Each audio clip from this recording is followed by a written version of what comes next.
Congresswoman Jasmine Crockett walked into the courthouse expecting handcuffs.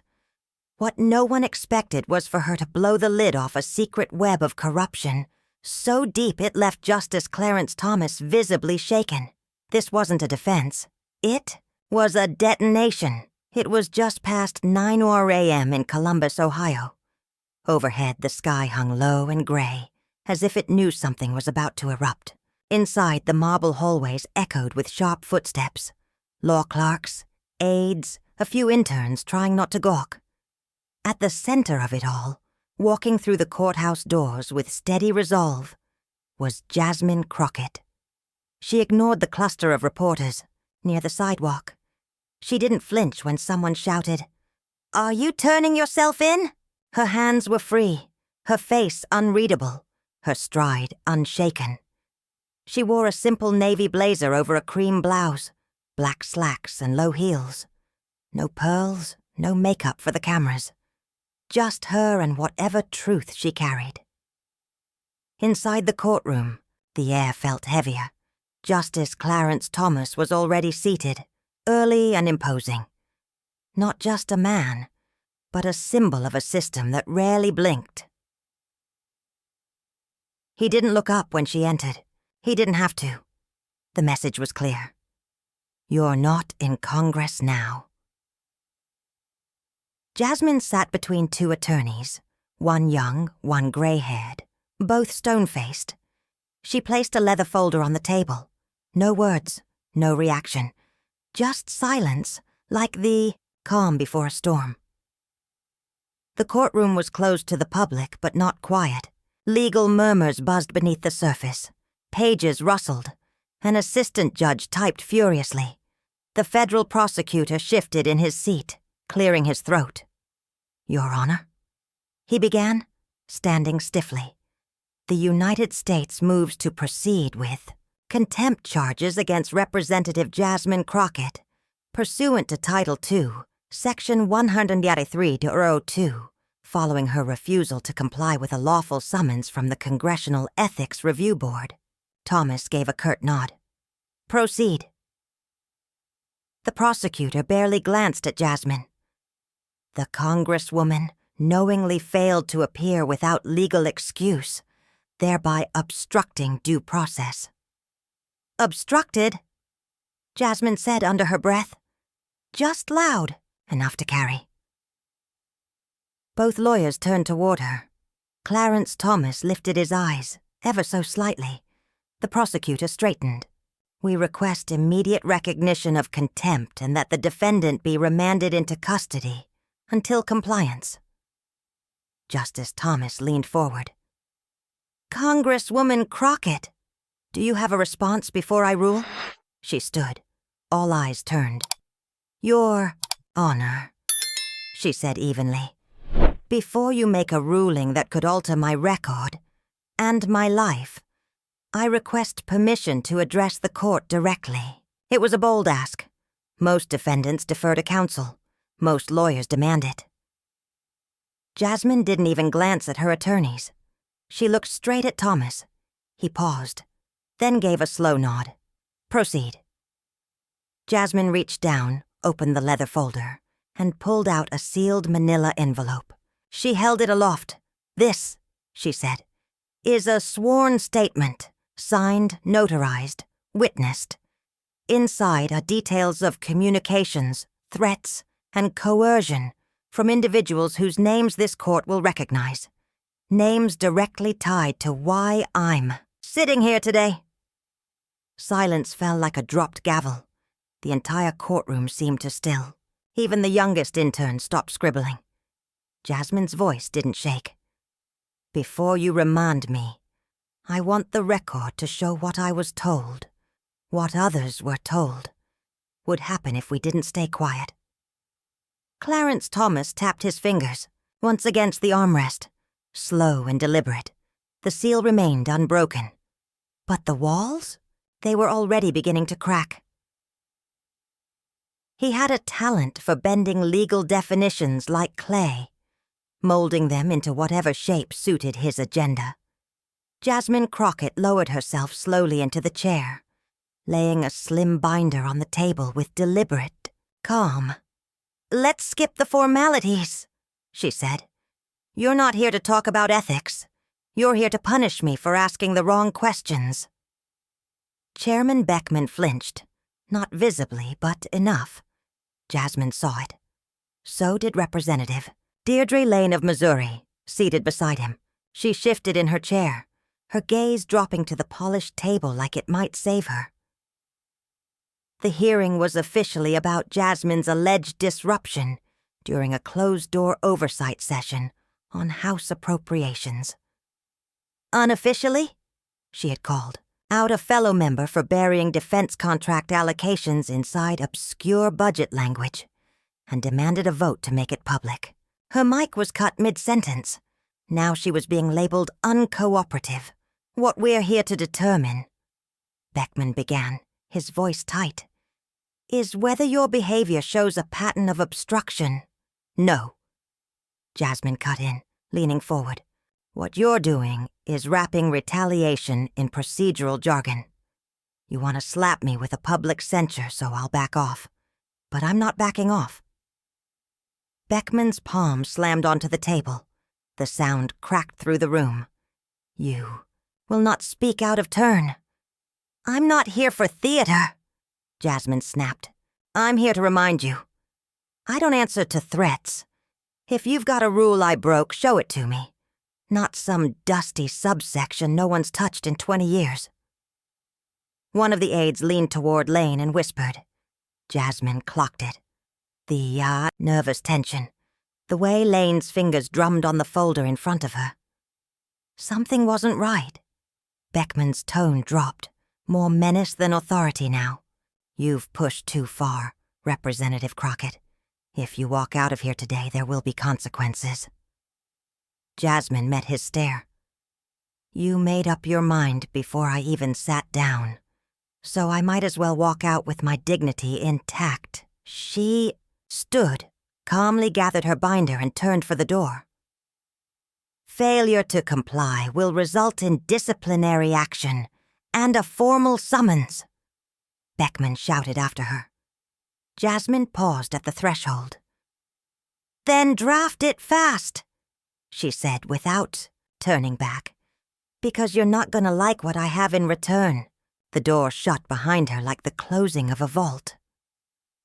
Hours later, the summons came, hand-delivered by a congressional page.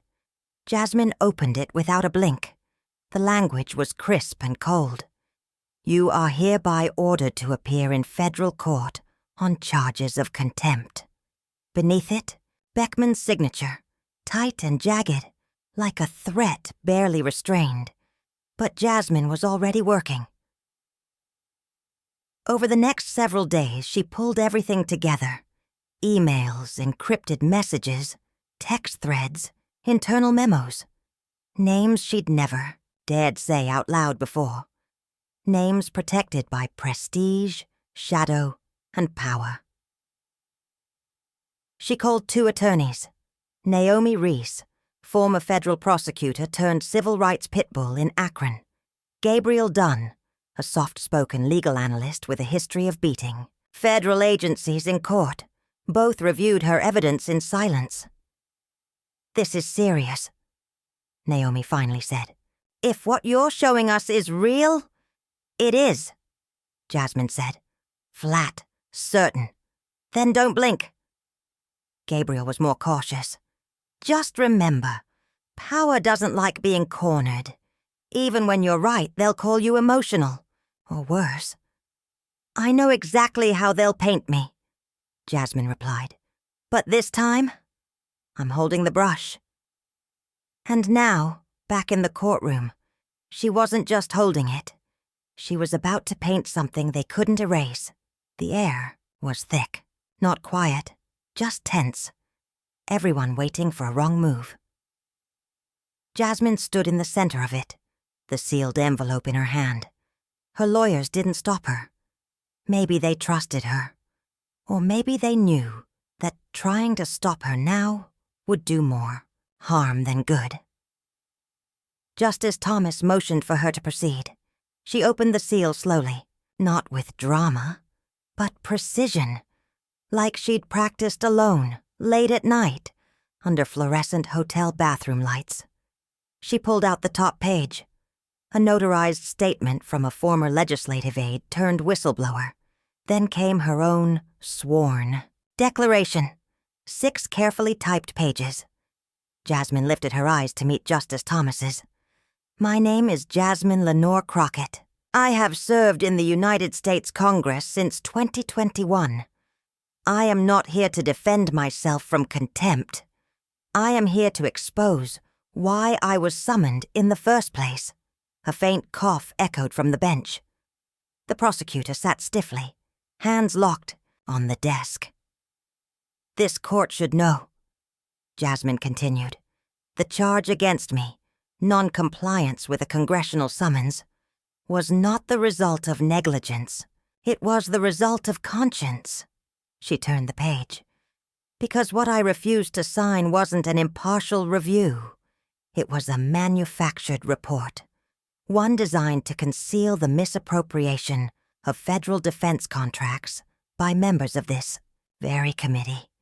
The silence now was suffocating, and Jasmine was just getting started. She paused, flipped to the second page.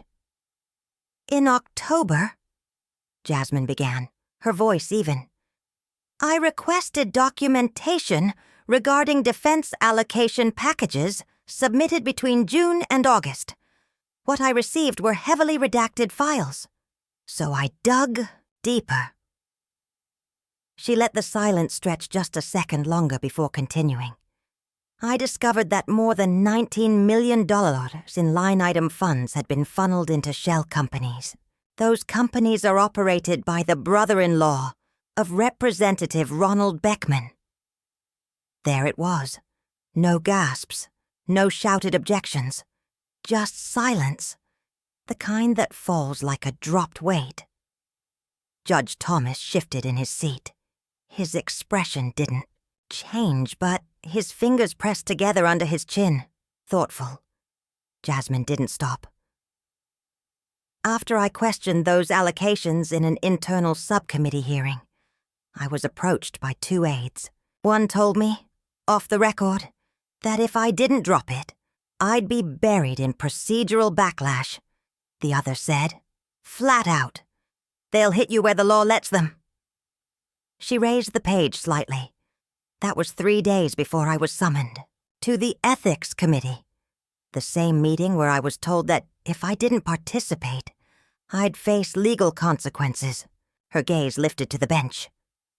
And here we are.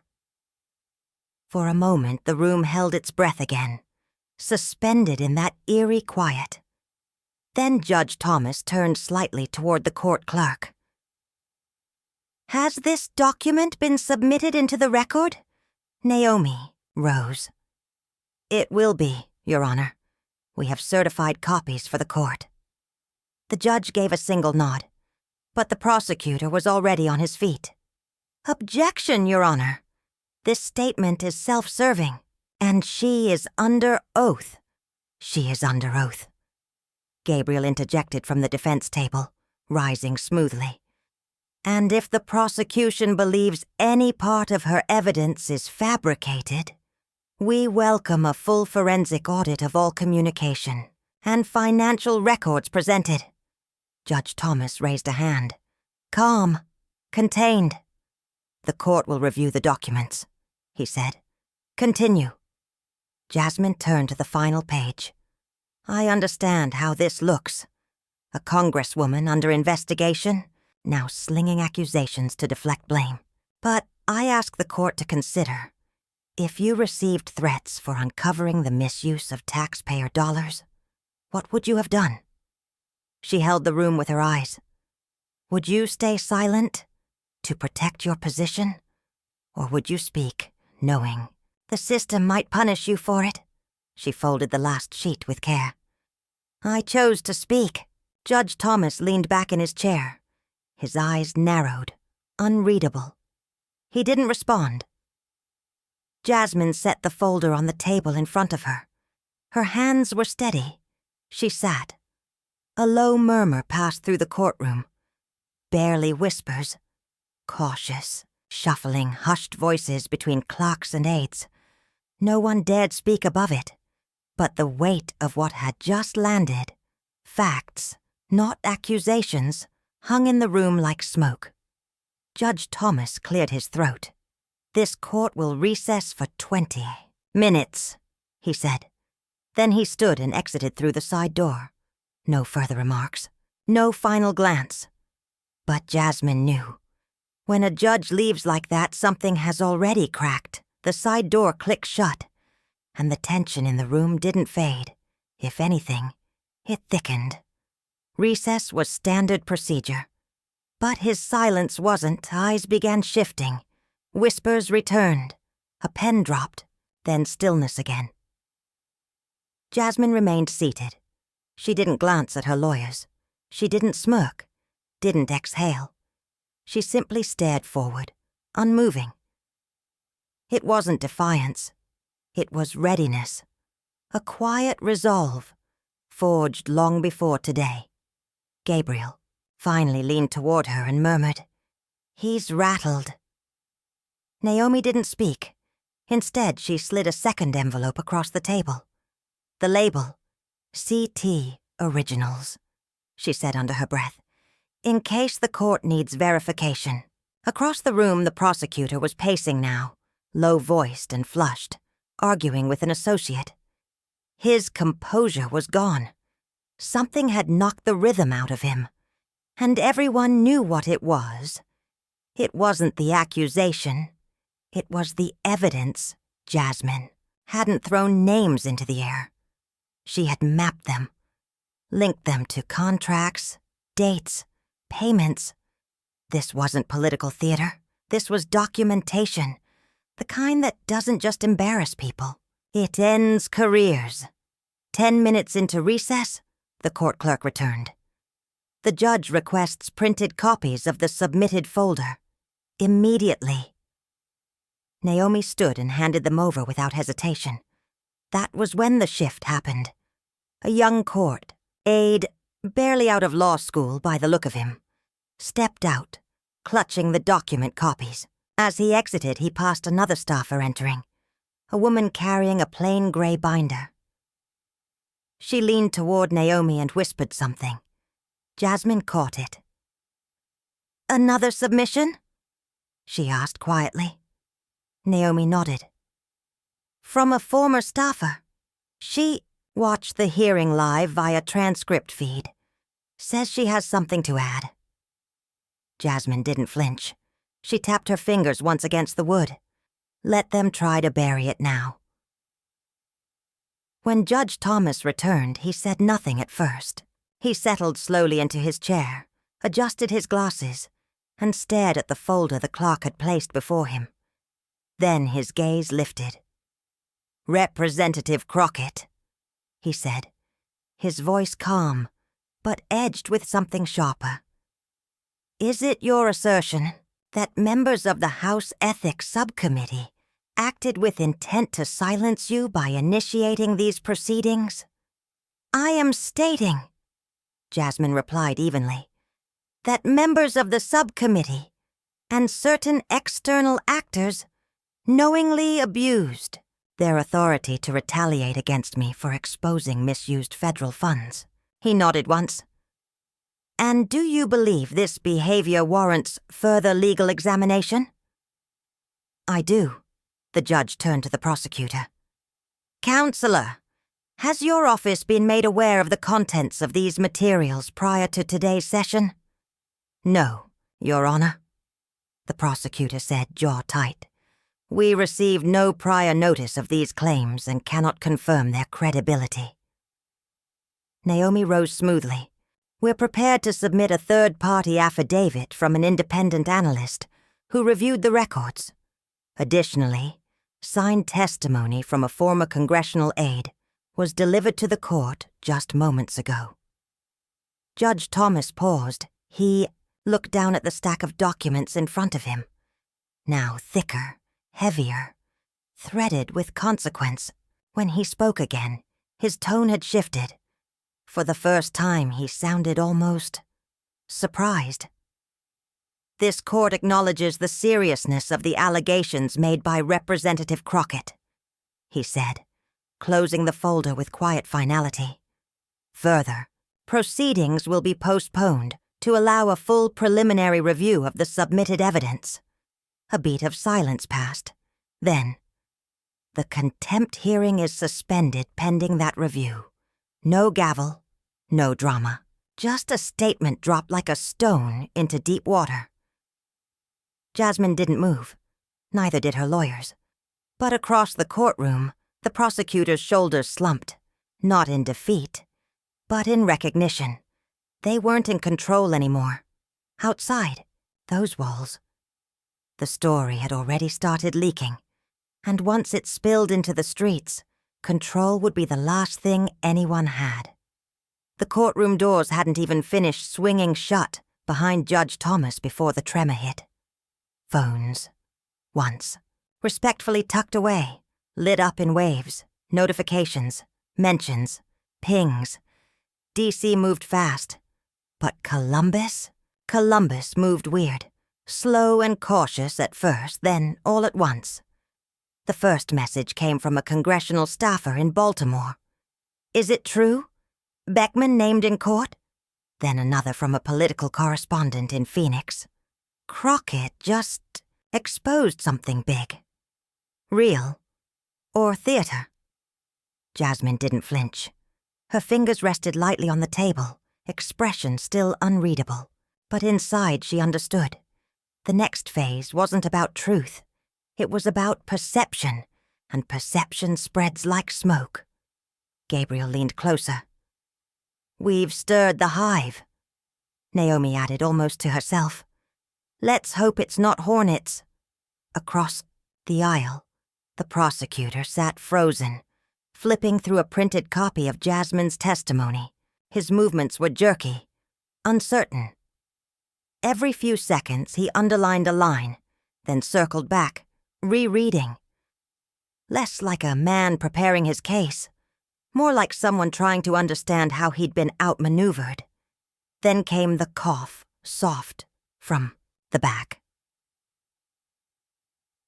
A bailiff, late 40s, clean uniform, buzz cut, stepped forward and whispered something to the court clerk. The clerk frowned, scribbled a note on a yellow slip, and handed it to Naomi. She read it, eyebrows lifting just slightly, then passed it to Jasmine. Local station just aired excerpts of the statement. Anonymous leak. Jasmine didn't even sigh. Didn't take long. Outside, the courthouse steps were already filling. Journalists held their phones up, narrating breathless live hits. Some had the full name of the accused committee chair. Others danced around it, waiting for confirmation. Inside, the tension twisted again. Not panic, not yet, but confusion, and the first stirrings of shift. Even the court reporter, hands poised above her machine, looked up, like she wanted to ask, "What now?" Then the side door opened. A court-marshal entered, walked straight to Judge Thomas's assistant, and handed her a sealed document. She read it, leaned toward the judge, and whispered something. Then she sat down, jaw tight. Naomi leaned toward Jasmine. "Just dropped," she murmured. A moment later, Judge Thomas spoke. No preamble. "This court is in receipt of additional documentation, submitted under federal whistleblower protections by an independent third party. The contents appear to corroborate key portions of Representative Crockett's sworn statement." The prosecutor stood abruptly. "Your Honor, with all due respect, this is proceeding without proper procedural review." Judge Thomas cut in, calm but firm. "The court is not making a ruling." The prosecutor hesitated. Thomas continued, his gaze steady. "The court is acknowledging the existence of new evidence. Full access will be granted for examination." He turned to Jasmine. "Do you have anything further to submit at this time?" She didn't hesitate. From her bag, she drew a second folder, smaller, thicker, heavier. "This contains encrypted text logs and metadata," she said. "Communications between committee staff. It includes instructions on how to obstruct budget reviews and frame my actions as disruptive." She handed it to the clerk. Judge Thomas accepted it with a nod. "Entered into preliminary record." That phrase, preliminary record, sounded procedural. But every lawyer in that room knew its weight. It meant the court wasn't dismissing her. It meant the court was listening. Gabriel leaned in. "We bought ourselves space." "Not enough," Jasmine murmured. "They'll hit back," Naomi added. "Paint you as desperate. Say you're playing identity politics." Jasmine's voice was steel. "Let them. I've got receipts." The clerk stood. "Court is adjourned until further notice. All parties will be notified once review of submitted. Documents is complete." With that, the courtroom began to empty. Outside, the storm had arrived. Microphones, cameras, chaos. "Representative Crockett, is it true? Are you accusing House members of corruption? Do you have proof? Will you testify before the Senate?" She didn't answer. She moved straight through it, Naomi and Gabriel at her sides, and slid into the back seat of a waiting black SUV. Only once the door shut did she speak. She turned to Gabriel. "We cracked the shell. Let's see what crawls out." But back in D.C., phones were already ringing, and not all of them were searching for answers. Some were scrambling for cover. By the time Jasmine's SUV hit the I-270 loop outside Columbus, the story had already made its way to Capitol Hill. Not just a headline, not just buzz. This was different. Every intern, every aide, every lobbyist with a stake in the Appropriations Committee had their phone lit up. Pings, alerts, calls. And somewhere between Alexandria and Silver Spring, inboxes were being scrubbed. In Washington, no one waits for the roof to cave in. They move before the first shingle falls. Representative Deirdre Leahy, silent weeks ago at that now infamous ethics hearing, canceled 2 public appearances that same afternoon. No explanation. Her chief of staff deleted his LinkedIn account by nightfall. Meanwhile, a local station out of Dayton aired raw footage of Jasmine's courtroom testimony. No commentary, no edits. Just words on screen, synced to her voice. It was enough. Cable. News picked it up. By evening, national anchors cautiously labeled it an explosive development in a rare contempt hearing. But online didn't wait. Jasmine Crockett trended. So did Beckman. So did shell contracts. Inside a quiet Capitol office, 2 Judiciary Committee members met behind closed doors. "Is any of this real?" one asked. "The documents look real," the other replied. "And if they are, it's bigger than Beckman." How deep? The question hung. No answer came. Meanwhile, Jasmine sat on the floor of her D.C. apartment. No champagne, no celebration. Just her, cross-legged. Files spread out like puzzle pieces around her. Naomi paced. Gabriel stood at the window, jaw tense. "We need to expect a coordinated response," he said. "Not just Beckman. The party. Defense contractors." "Justice Department, maybe," Naomi added. "You're not the first to shine a light, but you might be the first with proof, and the guts to say it out loud." Jasmine didn't blink. "They're going to call me reckless." "They already are," Naomi said. "Then let's give them a reason to call me something else." Her phone rang. "Private line," she answered. "Speaker on." A woman's voice came through, low, steady. "Congresswoman Crockett, I'm calling from a secure number. I worked under Beckman for 11 months. A pause. What you said today, I can back it, but not by name." Jasmine looked at Naomi. who silently mouthed record it. "Why now?" Jasmine asked. "Because he destroyed my friend's career," came the reply, "for asking the wrong question about funding. And I still have the emails." "Then email me." "No," the voice said. "I'll bring them, in person." The call cut off. Gabriel blinked. "That's the third anonymous contact today." "Third that we know of," Naomi said. Something was breaking, and by morning, it did. A former subcommittee analyst, Sloan Merrick, stepped forward. She released a statement online, alleging she had witnessed the manipulation of budget reviews and was instructed to suppress documents tied to defense allocations. Documents that lined up precisely with Jasmine's timeline. Sloan didn't name names. She didn't have to. Her words matched Jasmine's too cleanly, like the truth had been copied and pasted. Newsrooms scrambled. A public records request revealed Beckman's brother-in-law had received 3 federal contracts through a shell firm in the last fiscal year. The listed number for the company? Disconnected.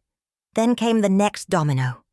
Senator Charles Fenwick, Beckman's longtime ally and quiet force in military spending, announced his early retirement after 32 years. No press conference, no farewell. Just gone. Inside Jasmine's apartment, the air was dense, not triumphant. Naomi clicked through headlines. "This isn't the end," she muttered. "It's the start." "They won't be able to clean this up," Jasmine said. "Good." She stood, walking to the window. The city beyond was cloaked in shadow. "They called me defiant," she said quietly. "But defiance without purpose is just noise. I came here to do something that mattered. And now, for once, the country's listening." But the system she challenged wasn't done with her. Its next move would test how far it would go to protect itself. 3 days later, Jasmine stepped back into the courthouse in Columbus. No whispers this time. No side glances. Everyone had seen the headlines. Read the statements. Watched the panic ripple through Washington. The silence now was different. Less fear, more calculation. Judge Clarence Thomas sat at the bench, hands folded, his expression unreadable. If the firestorm outside rattled him, he didn't show it. But something in his posture had shifted. He didn't look like a man holding a gavel. He looked like a man holding a scale. The prosecutor was gone. In their place stood a Department of Justice counsel. Elena Choi. No nonsense. Flown in overnight from Detroit. Her presence said it all. "DOJ isn't watching," Naomi whispered. "They're stepping in." "This isn't a trial anymore," Gabriel added. "It's a warning shot." Judge Thomas began without fanfare. "This court has completed a preliminary review of documents submitted by Representative Crockett and her legal team. We have also received third-party statements, whistleblower claims, and confirmations from multiple sources. The evidence warrants further examination." He looked directly at Jasmine. "Therefore, the contempt proceedings against you are suspended, indefinitely. No fines, no arrest." He paused. "The contents of your statement have been forwarded to the Office of Congressional Ethics and the DOJ's Internal Investigations Unit." Jasmine didn't move. Not a blink. "This hearing," the judge continued, "is no longer about your actions, Congresswoman. It is now about the credibility of those who sought to silence you." Elena Choi stood, calm, measured. "The department will conduct its own review. We have no further motions at this time." Judge Thomas nodded. "This court is adjourned." The gavel struck once, and just like that, it was over. Or, at least, this chapter was. Outside, reporters surged, One network anchor called it the first major legal pivot of the year. Another branded Jasmine a lightning rod for congressional accountability. She didn't hear a word. She walked through the courthouse without breaking stride. No statements, no detours, not yet. Inside the car, Naomi turned to her. "Do you realize what you just did?" Jasmine stared out the window. "I cracked it open." "No," Gabriel said from the back seat. "You changed its direction." That night, they ate takeout on the floor again. Same cheap cartons, same 3 chairs. But this time, the TV played unmuted. The spin was running thin. One pundit tried to call her reckless, but stumbled when asked to explain the resignation stacking up behind Beckman. A leaked memo from his office hinted at non-cooperation.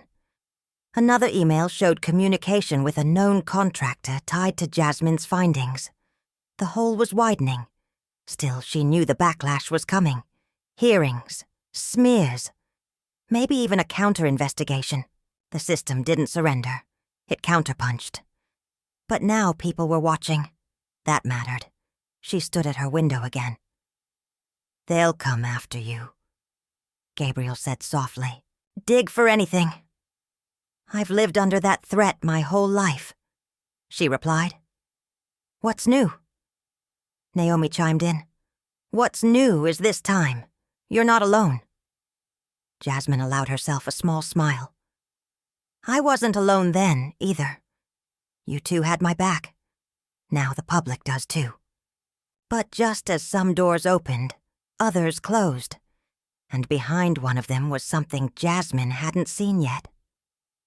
1 week later, Jasmine stood in a gymnasium in Toledo.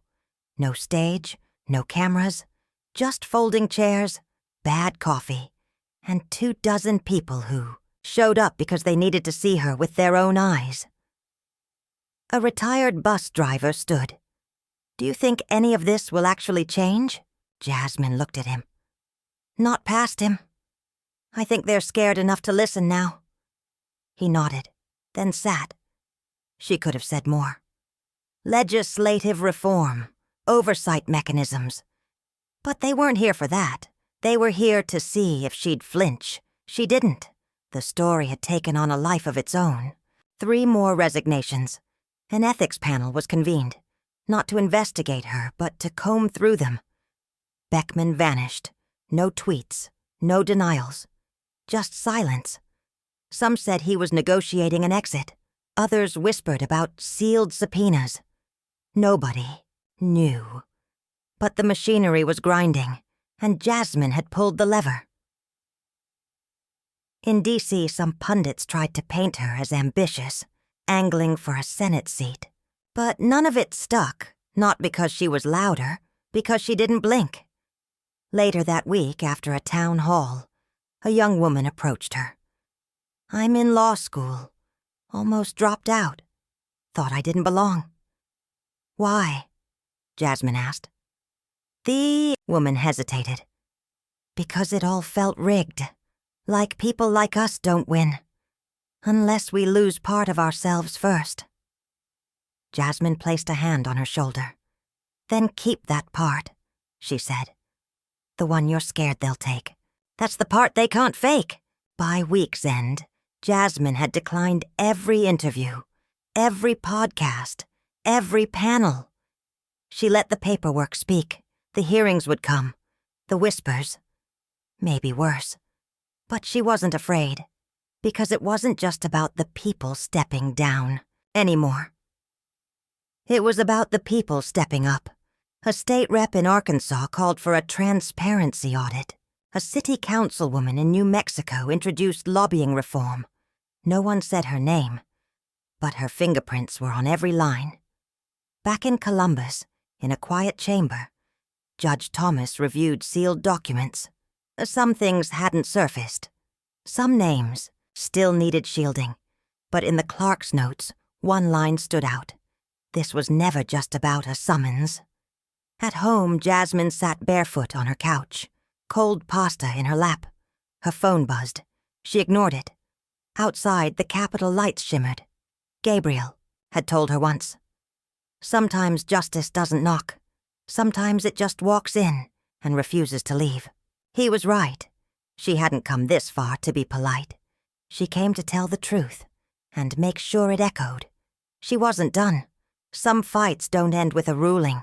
They end when people stop being afraid. And Jasmine had just given them permission.